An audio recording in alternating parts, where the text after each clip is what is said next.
And welcome to another episode of West Underground. Today's a very exciting interview. It's our first interview next door. You know, like we're based here in Australia, and it's only just dawned upon us over here at West Underground that this is our first Kiwi interview. So give it up for Fin Rah Zel.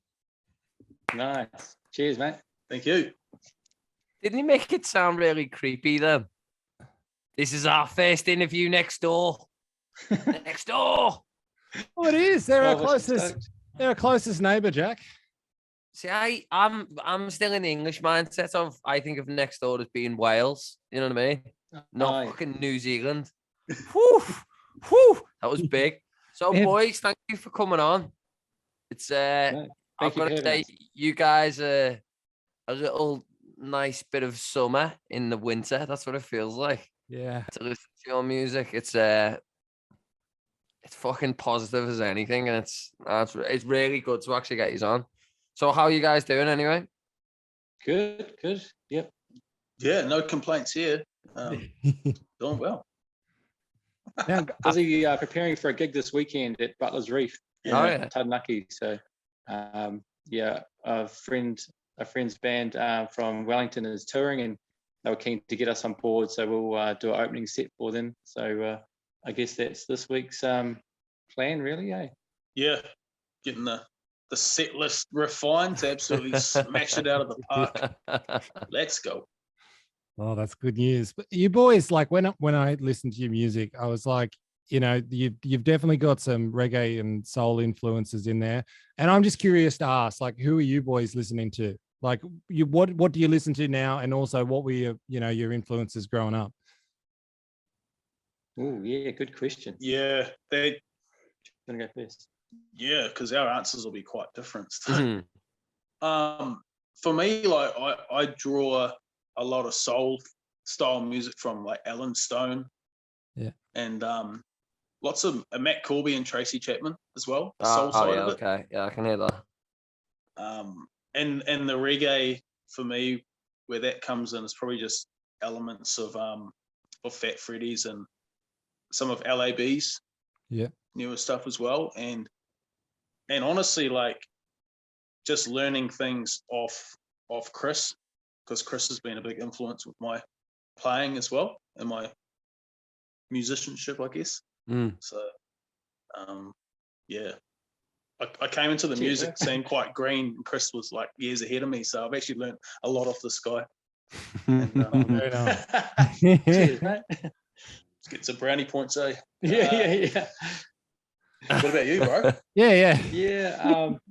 I've always liked the Beatles. Yes. Just love their harmonies and their melodies. I think, just amazing songwriters. So they've always been pretty much one of my number ones. But I've always loved the Kiwi tunes too. Growing up, we've got so many great artists here as well. Even our biggest bands like 660 LAB.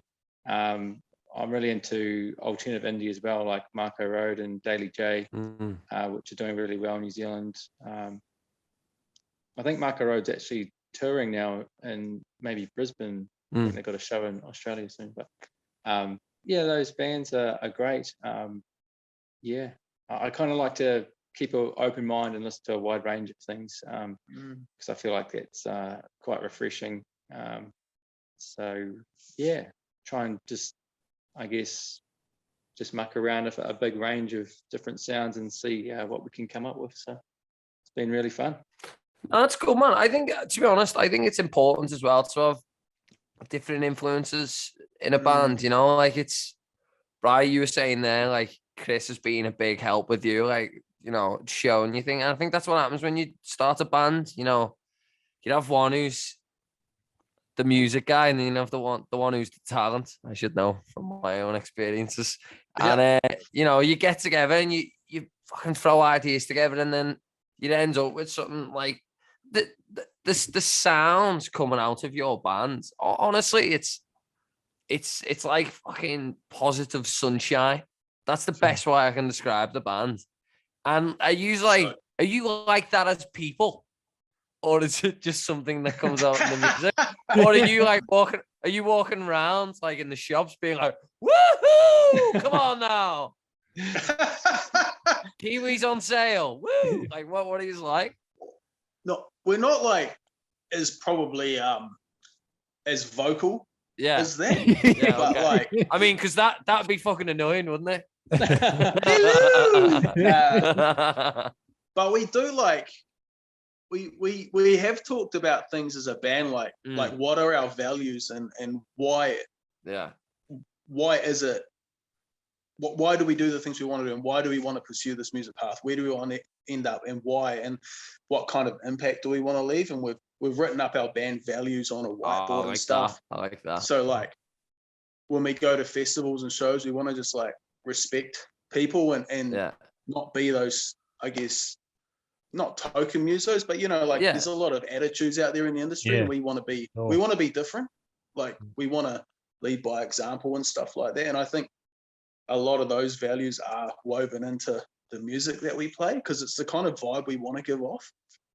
Yeah, does that make sense? That's a really good point. Like, and also like I suppose it goes back to your influences there. When I listen to your music, man, I agree with Jack. Like, it's sunshine music, and I suppose it reminds me of the Beatles, because it's just kind of like everything's sounds uplifting, and it's good, it's great, like, to be honest. And now when did the reggae come in? Who brought that over to the band? Whose influence is that? Wow, it definitely wasn't mine. Like, I'll say that. That was the most anticlimactic pause ever, that Bright. I got the answer. It wasn't me. I don't think it was me. Good on, yeah. I think it was you. Yeah, I guess. I think it was him. Yeah, the Kiwi dub sound is big for me, and that's sort of influenced by reggae a lot. I just really like that. It's in a lot of my music I write as well, and it's just quite gives you that summery vibe and quite an uplifting sort of vibe for me. So that was something I definitely wanted to sort of, I guess, add to some of our songs and bring that in a bit as well. I guess it really started with a real solid soul roots, and everyone had their different expertise. And just seeing it all come together, I think, it's a real team effort. There's two members that aren't here today as well, and they've added so much as well, Jordan, who's not here, but he's quite onto it with the reggae stuff and beats and stuff like that. So he has had an influence with some of the reggae for sure as well, and the melodies and the How old are you boys? Can I just ask? 34. So we 34, yeah. 34. Our band spans from 19 to 34. You're looking good, bro. Like, if you had told me to guess, I'm gonna say maybe it's a 26, 27. So. Oh, wow. Yeah, fair play. What creams are you using, dude? Like, I do actually have some good ones. Yeah. DM us after, bro. We'll give you the product. Bro, you might get an endorsement deal on the back of this, Bri. That's what I'm worried about. Yeah. But you know when you said about I'm open to opportunities. You can have it all, my friend. You know the way you said about the whiteboard, it's like is that a permanent marker, or is it changeable? It's one of those whiteboard removable markers, but there has been a permanent one put on there. Jordan actually wrote a word that stays there. Yeah.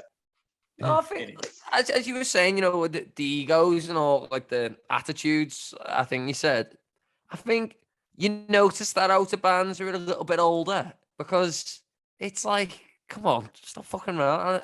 I think especially like with blokes, when we get older, you go through that fucking silly period until you're like, you tell me when it stops, but you go through that silly period and then you get a little bit older And it's like, all right, well, do we have to be doing dumb shit like this? Do we have to be like big kids? Or can we just be blokes that play music? You know what I mean? I think the way you view people, it changes anyway as you get older. So I think it's, if a young band is playing with you on a bill and they're gonna try and be, arseholes, I like to think that you're gonna deal with them in a not so sunshiny way. Yeah, bro. We'll just sing some positive lyrics to them. Yeah, You know what I'm saying? whooping ass, taking names with a reggae beat underneath it, and I like that. I like that a lot. Hey guys, the reason, and like, I've got to be honest, like the reason I brought up the reggae thing is you always know in Australia, right, when there are Kiwis in bands around Australia, because they always play reggae on time, like for Aussies, you see Aussies trying to play reggae and it never swings right, it never feels like it should for some reason. But when the Kiwis seem to get hold of it, man, you guys do it. I reckon you're probably second to the Jamaicans, really. Like, no one else seems to get it right. It's interesting you say that, because I think it mainly originated back when Bob Marley toured. I don't know the exact year, but he really started a movement here. Yeah. So I think that's a lot of the fundamentals came from, and developed our dub scene really in New Zealand, which was based off that Jamaican reggae. Yeah, man, it's fantastic. And I mean, any reggae band in Australia, you can guarantee that there's 2 or 3 Kiwis in the band. Yeah, not surprised. No. I feel like we're gonna get some hate now from Australian reggae bands. Well, Gonna be like, we're really good as well. That's what it's gonna be like. Yeah. Whoopsie. It's funny. Have you guys heard of the bands? I'll just give an example to prove the point here. There's a band in Australia called Sticky Fingers, right? Oh, yeah.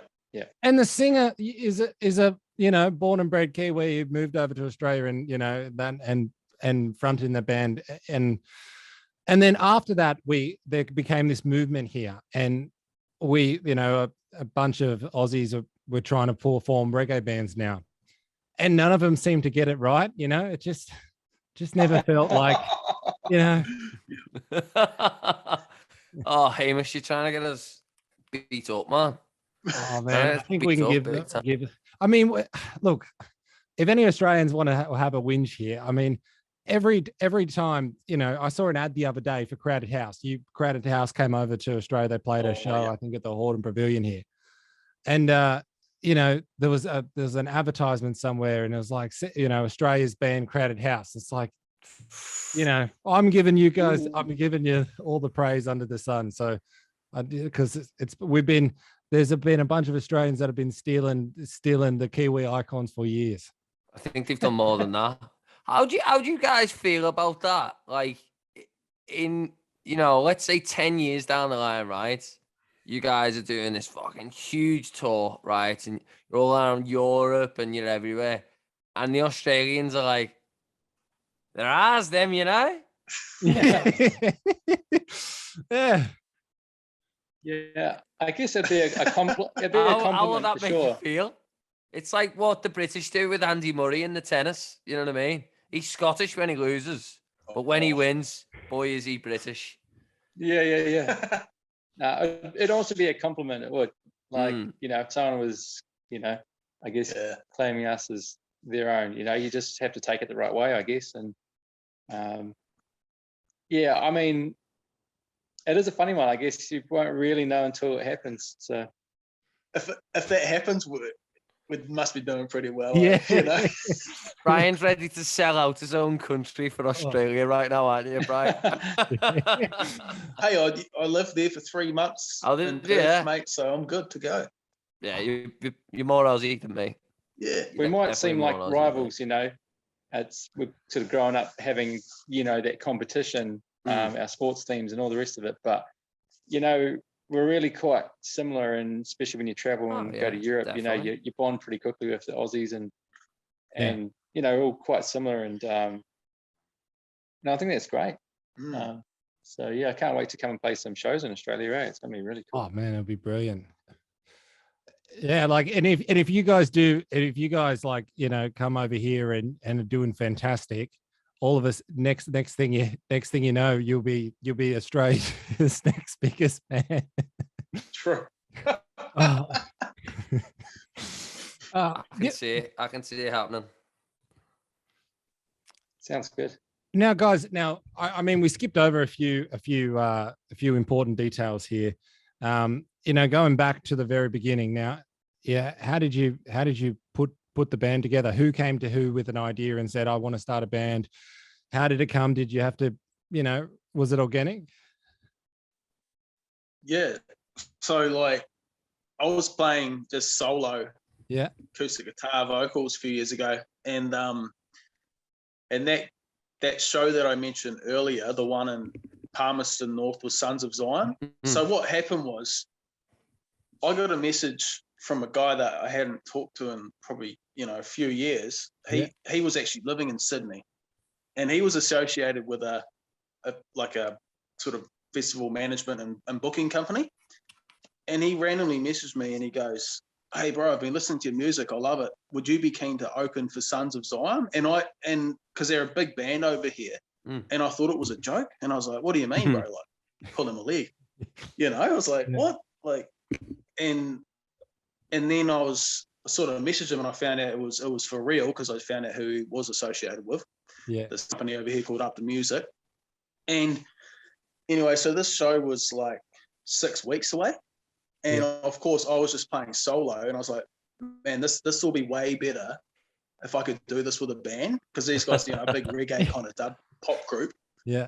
And so I've known Chris for a while, and we sort of tattooed with a bit of music now and then, but never really played together. And so I gave him a call, and I just told him about this opportunity, and I said, "Man, we might need to do something about this." Yeah. And then I just gave the other two fellas a call as well, Jordan Jones and Jack Moser, or a message over Instagram. We all, long story short, got together in my studio room, talked about this gig in 6 weeks. We said, "Man, can we learn a 45-minute set in 6 weeks? Can you guys learn all the songs, you know, I've written?" And so we thought, well, let's just, actually, to be honest, at that point, I had doubts. I called Chris after we committed, and I said, "Bro, I don't think I can do this," because I was like stressing out, because I knew I had to nail this, and if I didn't, I just didn't want to not nail it. I didn't want to muck it up, you know. Yeah. And Chris actually talked me into doing it, and he said, "Nah, man, we've got to do this. Like, this is a massive opportunity." And I said, after a bit, after panicking, like, "Yeah, no, you're right." So we got together. Chris doesn't normally play the bass, but he just jumped on the bass, learned all the songs bass wise, and my mate Jordan learned all the percussion, and Jack learned all the piano parts, and we went to that gig 6 weeks later and nailed it, and everything's evolved from then, so yeah, it was quite cool. So your first gig together was a big gig together. Oh, nice. It was, man. Yeah, it wasn't an open mic night down the fucking local pub. Well, lady, and that 6 weeks. It's so funny that I like that a lot. Oh. Now, Chris, was it the same for you? Like, is there any variation in your side of the story here? Yeah. What happened, Chris? You know, that's pretty well. I guess begged you on his knees, "Please save me." And you went, "All right then." Do you want to stand a bit? Yeah. I guess that's pretty much it. We talk about it every now and then, and just think, you know, back to that crazy time where we all made it happen. And we literally, by the time we got in the band room, it was literally about 4 weeks away, and we're like, we've got to really commit to some practices. And so we did about, I guess, 3 solid practices a week leading into the gig, and came a long way in that 4 weeks, you know, from me turning up with multi-effects pedal for lead guitar on the very first time we turned up the jam. And I was like, right, someone's going to be on the bass. So next time I just brought the bass along. I was like, right, I'll be the bassist. And it was just fun to see it all come together within that short time. And went down there and we just played the whole gig without any mistakes. And it just, we were just stoked as. That's Man, insane. that's the best story. That is insane. Yeah. So, Because everyone must be like, oh, fuck, these are really good. And people are like, it's the first gig, you know? Jesus. That's pressure. Yeah. yeah. And well, I suppose pressure makes diamonds, but like here, every time we ask a band this, the story is we put out an ad, where then we had those two of us and suddenly became three of us, or we found a singer, or, I knew this person, met this person at uni, or say, you guys have got the best story. You're just starting with a strong start, I mean, it can only go up from there, right? Yeah. We might have come down a bit, but now we're trying to get back up. Imagine it would have went badly. Like I'm sorry to be negative. This is what you guys aren't, negative. I'm sorry to do this to you. Yeah. Bri, for you, so you getting that opportunity on your own, right, is amazing, right? And then for you to be saying to the boys, oh, look, I think we're gonna have to do this as a band. For them, there's no real pressure in it, because if it goes tits up, they can be like, yeah, we tried playing with that Brian guy, but it all went to shit. Yeah. You know what I mean? So, like, did you feel like extra pressure about it? Bro. Or did you like hope and respect that the boys had you back on it? You know what I mean? Because that's fucking it's different when it's you on the lineup, and then I mean, don't get me wrong, a fucking amazing band just came out of it. But there's 50-50 chances in there. Yeah, I was seriously stressing, bro. Like, for real. Like, this is the one night, greatest story of a band. Night, like, I was in bed, obviously, with my partner and I was seriously having, like, I couldn't sleep because I was like actually having a mild anxiety attack. I was fully thinking about everything, and I was literally like, can we do this? Like, because I knew, like, if we stuffed it up, it would be on me. Like, it's like, I've asked these guys to come together. I've kind of, so I was really, there was a few times where I was definitely considering being like, nah, we probably shouldn't do it. There's not enough time. Just taking that easier door, Yeah. And so I was genuinely stressing, and it wasn't up until probably till like 2 weeks out where things started really clicking. And then it was like the last practice we had, I just knew we were all over it. Yeah. So the last practice, solid. So when we were driving up there, I was excited. I was like, man, we have got this. Yeah. But up until then, bro, I was stressing, man. Like, I was actually stressing. Like, I'm stressed thinking about it. But Chris, like, these guys, like, they were encouraging because they knew I was stressed. I told Chris I was stressing, and he said, nah, like, we're doing this, man. And that helped, bro. Because if he said, nah, you're probably right, this is a bit hard, we definitely wouldn't have done that gig, man. And you wouldn't be here right now. No, we wouldn't. Surely not. Yeah, I guess.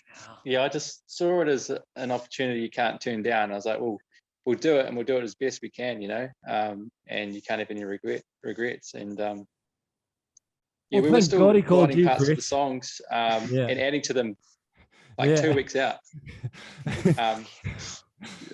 I'm just so thankful that you've called Chris. Imagine if you'd called one of the other boys and they'd been having an up and down kind of day. Yeah, could have gone south very fast, and we wouldn't be sitting here talking to you, lads. Nah. And whenever, like, when we had like one structure down, if anyone made a suggestion to change something, I'd just go into stress mode again. Yeah. I wouldn't try to shot, but on the inside, bro. You're trying to change everything. We can't keep changing shit, man. Like, seriously, I was just like peaking.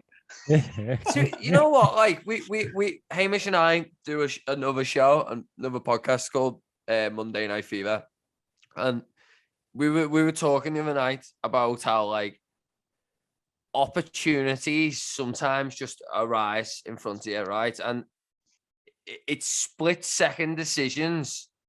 And I feel like the things you sit and think about, and, Chris, you could have easily, let me have a think about it. Give it, you know what I mean? Let me weigh this up. And then your mind gives you all these reasons why you can't do it. Same for you, Brian, I can just do it on my own. They want me on my own. I can do it on my own. And it just gives you all these little excuses and reasons not to actually to do it. So I feel like the conversation we had the other night on the podcast was like, when things just come at you, just fucking go with it, because chances are your instincts and everything alone is going to make a better decision than your mind dragging it out and thinking it out. So honestly, boys, that's a fucking phenomenal story. That Hugh, our editor, that's going to be a clip. That's going to be a clip. Jesus, man.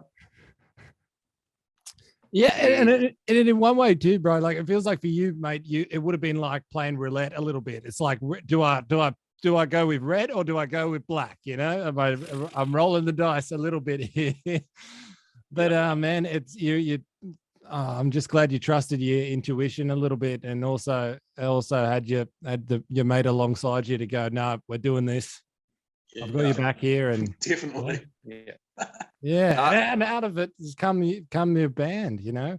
Like, was it a bit different, like when you guys said, okay, you know, now we've done this show, or we're going to write songs together? Was it a bit difficult at first, you know, to get that machine kind of going? Not so. Yeah, not really. Like, we've had pretty good momentum from there. So we like. It's weird, like we quickly wrote down and talked about like the next step, and like what we wanted to achieve, and a lot of the things have been pretty fluid. Like there's been lots of little learning curves, but I mean, all in all, it hasn't been too tricky. And because with the songs, I've had a bit of a backlog. So the songs we played at that Sun Design set, we've got a backlog of those to release them. So we've never been sort of on the back foot with new material. Yeah. So, but me and Chris have written a really cool song together recently called Coastline, which we'll sort of aiming at dropping at the end of the year. But we've never been pressured to say drop a song, because we've just been recording the ones that I had already written. But the guys have added so much to those songs with their own instruments. So we haven't been stressed out about them. We've been more able to focus on, well, how can we make these songs even better now? Because it's like everyone else's flavors being put on them. So it's quite a cool feeling, I guess. So, yeah. What do you reckon? No. Yeah, I think I think we've done pretty well, just considering like a lot of the interruptions of, you know, lockdowns and COVID cancellations. And I think it's worked because everyone's had a positive mindset in the band, and as soon as we get a cancellation, we just straight away say, yep, fine, what's the next gig, you know, and what's the next event, and everyone's mindset's in the same direction. So I think everything just keeps flowing, and we just do the best we can with what we got. So I respect that, actually, because I think we all remember what it was like, you know, the initial lockdowns, and felt like all your plans in your life were being cancelled. You know what I mean? And then you think about like the grand scheme of things and bigger picture and everything. And I feel like the longer we all got into COVID, it became a bit like you expect it to be cancelled anyway. So it's more, it's more uplifting when it goes ahead. You know what I mean? You get better feelings out of it, and you take more out of it because this is one that went ahead. And to be honest, I feel like your music, you know, like I do keep harping on about it, because I told you the story before we started. Like I was visiting family in Perth, going out for a morning run, and you guys had sent me some music over, and I'm fucking there. It's sun's rise. I'm listening to it, and I had a really shit 24 hours prior to that. Awful, fucking terrible, and it just. And I think I just instantly replied, and I was like, "Boys, this is my new happy time song now." Because I feel like, you know, with the way the world is, and I know things are getting better, and you know, it's healing and everything. I think you guys putting out music that is kind of the opposite of how people feel. You know what I mean? When people are a bit upset and whatever, and it's it's so needed what you guys are doing. It really is, because Hamish and I have had a conversation. I cannot write a happy song to save my fucking life, but it's not a happy song. It's an uplifting thing for people to actually fucking, forget about whatever. There's no person who can listen to your music and not think they're on a beach with a beer in the hand. You know what I mean? It just transports you to that. And nice. I feel like, as you were saying about like the cancellations, and I feel like your positivity as people is what shines through anyway with your music. Awesome. It's so cool, man. When are you coming to Sydney? Yeah. When are you coming to Sydney? we need this in our lives now, today. Well, yeah, we'll be keen as to play at the Vanguard at some stage, but yeah. Honestly, like the goal would be next year, 2023. I'd love to be able to have something happen. I'll put it out there. Something's going to arise, and we'll be playing in Aussie next year for sure. I think you'll be touring, man. Oh, me too. I think you'll be doing a good tour. Yeah, that's. And you, Jack, you said before, Bry would Bry in Byron Bay, but if you shorten that to By, it has a bit of a ring to it, Bry and By. Yeah. I can see you there. See it, yeah. Honestly, man, I feel like you guys, it won't be long before you're doing a tour of Australia. Yeah. And it won't be a tour that's costing you any money. That's how I feel about it. 100%. We definitely won't turn down any opportunities, that's for sure. Yeah, don't turn them down, jump into them. If there's one thing I want people to take away from this interview, is dive in. Yeah. Dude, hands down. Just dive in. Yeah.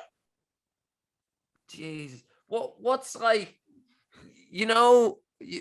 as a band, like we mentioned the COVID thing, and obviously I feel like if you guys can overcome an obstacle like that for your first gig, where's the pressure ever really anyways? Yeah. You know what I mean? True. People spend a year, 2 years practicing for the first gig, and it wouldn't go that well. Yeah. I've always had a mindset that any gig, no matter how big, is always practice for the next big gig, and it sort of takes all that pressure off, and you just play as good as you can, and that's all you can do. But that's how I take the pressure off it. I just tell myself this will be a really good practice for the next real big gig that's even bigger than this one. So yeah, that's kind of the mindset, I guess. But now, what do you do when you get to Wembley though? I stress, bro. And Chris goes, "It's gonna be sweet, brother." And I go, that's right. I can't wait to say those words. It's gonna be great. Oh, when you boys, and then hopefully you guys will be in the green room as well. Like, it's all good, boys. Let's go. Oh, we'll be there. I'm glad you're taking us with you. That's the main thing. Oh man, that'd be brilliant. Nobody knows. We only do this podcast for free tickets in the future. That's the only reason. We're not supporting anyone. We just don't like paying for things, do we, Hamish? We're just not a fan of paying. It's great. So how long have you guys been playing together then? Like, how long's the band been? About a year now. Yeah. About a year. Get out of here. You guys need to go away. Oh, yeah. But it's not like individually though. Individually, everyone's been playing music for a while, so it's not like we're full green. Yeah. So School of Rock kids. It's not like that. Yeah. These are all talented and accomplished musicians. That's so insane though, because like when you listen to the music, you're not getting the vibe of a new band. You know what I mean? It's not. Now, polished. My question, guys, like, what does it feel like to know you're sitting on a gold mine? I guess we probably, I don't know. We don't really think about that. I guess we just more enjoy what we're doing, and that's do it for pure enjoyment and excited about where things are moving, and that just keeps us going. And A Bentley would be nice though, Bri, wouldn't it? What was that, sorry? A Bentley would be nice, wouldn't it? A Bentley. Oh yeah. We wouldn't say no to an opportunity. Vegan. Don't say no leather. to an opportunity. Vegan leather Bentley. Yeah. Put it in front of us, we'll drive it. No, man, it's like we said. This is an interview, and I'm gonna make a little bet on this, Hamish. Yeah. Within 2 years, Australia will know who this band are. And yeah, for sure. Australia. I agree. And are you guys getting radio play over here? Yeah. Are we? Getting ready to play? Yeah. In Australia? I thought you said getting ready to play. Oh, yeah. Yeah. No. As far as I know, only NZ radio. But I mean, we'd love to. We just haven't been connected to anyone, or it just hasn't been on our radar. Literally, you just brought it up, and I just went, oh. All right, we'll have a conversation So, at the end of this podcast, because you guys definitely need to get into the airways here, I think. Are you guys on doing radio and stuff over in New Zealand? What was that? Sorry, bro. Sorry, guys. Are you guys doing radio and stuff over in New Zealand? You getting your tunes played on the airways over there? Yeah. So we actually, it's pretty cool. So we Negativity No More. So they do this there's this music funding company here, a non-profit organization called New Zealand On Air. Yeah. And so they run these, I guess, competition things, and they're like every 2 months, where you can submit a song and it'll go in front of their committee, and if they choose it, it'll get pushed for radio. So Negativity No More got selected for that. So it's literally just landed on all the grassroots stations nationwide. Oh, that's cool. We haven't had anything at the commercial level, but it's in the community, which is quite neat. It's on those grassroots stations where there's like the local listeners. So that's sort of where we're at the moment, which is pretty cool. Yeah. Yeah. And what about the UK as well? Nah, bro. So it's literally just NZ, man. Oh, I'll help you out on the UK. Yeah. Oh, please. I mean, we'd love that. Yeah, we haven't just gone outside of the country. We probably need to. Oh man, you need to just. I like. God bless New Zealand, but there's a world out there that's gonna enjoy it, man. A world of people. Bro, take that song and throw it as far as you can, man. Lift it for us, brother. We get a lot of listeners in India, and they're gonna be all over it now as well. Bro, that's a win. That's awesome. Keen. We can see the Spotify streams doing quite well in certain areas. There's been quite a few streams lately in Australia, like Sydney, Brisbane, Melbourne, and also USA and UK too. Yeah, it's funny. I mean, we got our mates and stuff that support us, and because we're in quite a small hometown. Yeah. But yeah, all the listeners are outside of where we are. Yeah. You get a few pockets here, but a lot of the people are kind of just like, oh, it's those guys, Yeah. So the majority of our listeners are out of region or overseas, which is quite interesting when you see the stats. Man. On the Spotify, that's just Spotify, not radio, obviously. Just radio. Oh no, man, it's cool. It's cool. Isn't it always it's cool when you see that? Yeah. When you see that, and you So I released a song not long ago, and I was getting plays in South Korea. Oh, nice. Who's listening to that? Who's accidentally clicked on something else to listen to that in South Korea?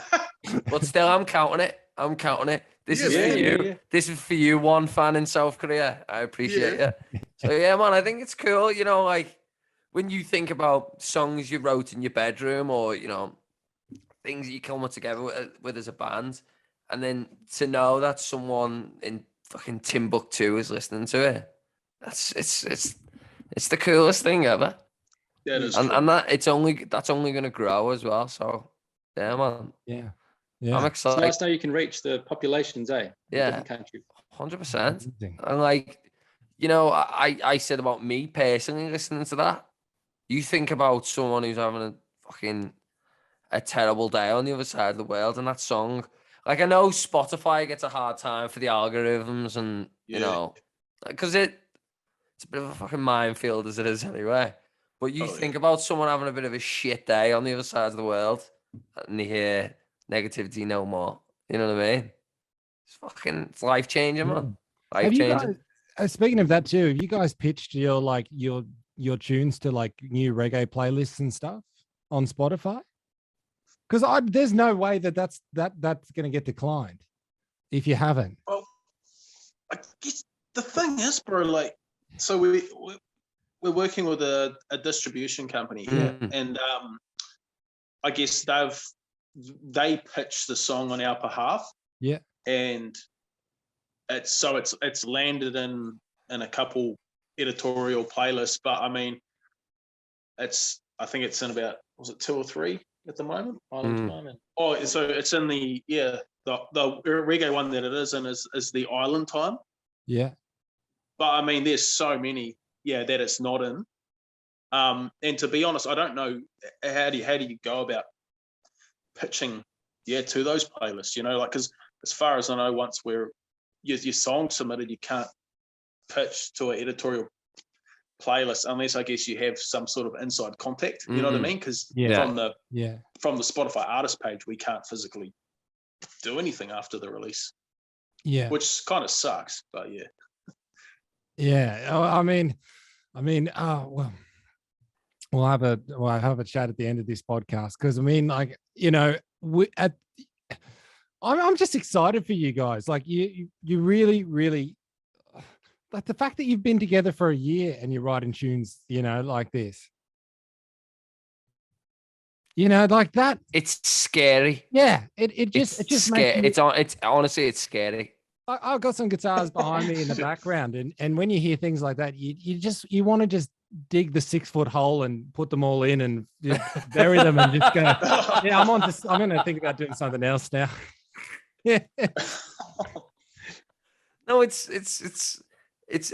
terrifying. If that's what you're releasing after a year. But a lot of exciting tunes to come. We're just, I guess, going to space them out every sort of 3 months or so. But we're pretty excited about the next sort of releases coming up. Are they all recorded?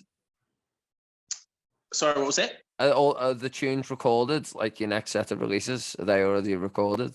No, we've got two demos that are nearly ready to go to our post-producer mixer. And then, so we're dropping an album in next May. So we've got about seven singles to release, 7 or 8 singles leading up to that. So 2 of them are at the demo stage, and then the rest they're written fully but haven't touched the Logic Pro yet. Have you got a name for the album? Nah. What is it? What do you think?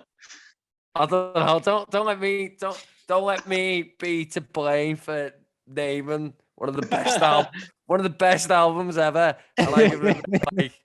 Makes Jack feel happy. That's the name. No, fuck, man. Send me some of your demos. I like to listen to them, man. Yeah, me too. Send them over. That's exciting, doing the album. Yeah, you've got to do a tour after the album. Yeah. 100%. And we need to put some focus on that. Yeah. Sooner than later, for sure. Yeah. Have you had any interest from labels? To be honest, like, I guess a lot of we've only just released Negativity recently, and it's all just happening, I guess, now, like, you're sort of just emerging in the industry, because we've been together for a year, but I guess hadn't released any music until sort of just before Christmas. Yeah. So since, you know, as with the whole band setup, so the last 6 months have been pretty full on, I guess, and learning the ropes, you know, and Yeah. making those industry contacts and things, and we've made a lot of progress in 6 months. Yeah. Like, it's been insane who we've talked to and had the privilege of learning from. So we're hoping, you know, leading into the album, it's going to just be exponential growth and reach. So yeah, it's just getting fueled up, really, getting started. So Yeah, but yeah, we haven't had any labels jump out yet with contracts, and so you know, but yeah, well, Oh, boys, like I'm just excited. It's not for far you. away. It's not far away. Yeah, yeah. I'm the same as Hamish. I'm excited for you. Have you guys been reached out to by like any of the old school, you know, heroes, like from New Zealand? Like no, two bands. nah, but so you've heard of Tikitane? I can't say I have. No, I haven't. Oh yeah, he's an iconic sort of Kiwi. Well, he's one of the sort of the biggest names in the dub scene over here, I guess. Yeah. And I met his sister through a music mentoring program last year, and so the track that we released called Power just before Christmas. Yeah. She just over the Zoom call, I told her that we were working on this demo, and she said, "Hey, I'll flick it to Tiki." So Tiki is her brother, and I didn't know that at the time. And I said, "Oh, yeah, sweet as." And then she also goes, "Oh, but he doesn't, you know, he's pretty harsh with his feedback though. So if he says anything negative, don't take it personally. He'll just tell you how it is." And I was like, "Oh shit." Anyway, so she flicked it off to him, and he sent some feedback, and most of the message was real positive. It was real cool. It was he really liked the track, and he was real excited for us.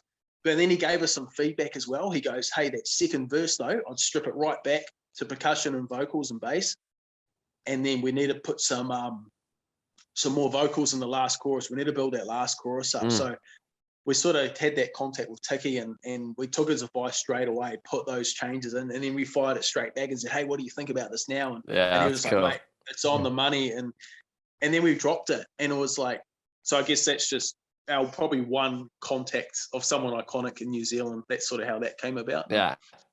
Oh wow. And that song, yeah, the Power song sort of opened the doors for us with those Spotify editorial playlists, because that got into a few of them, which sort of, I guess, opened the door for negativity no more as well to sort of land in some of those.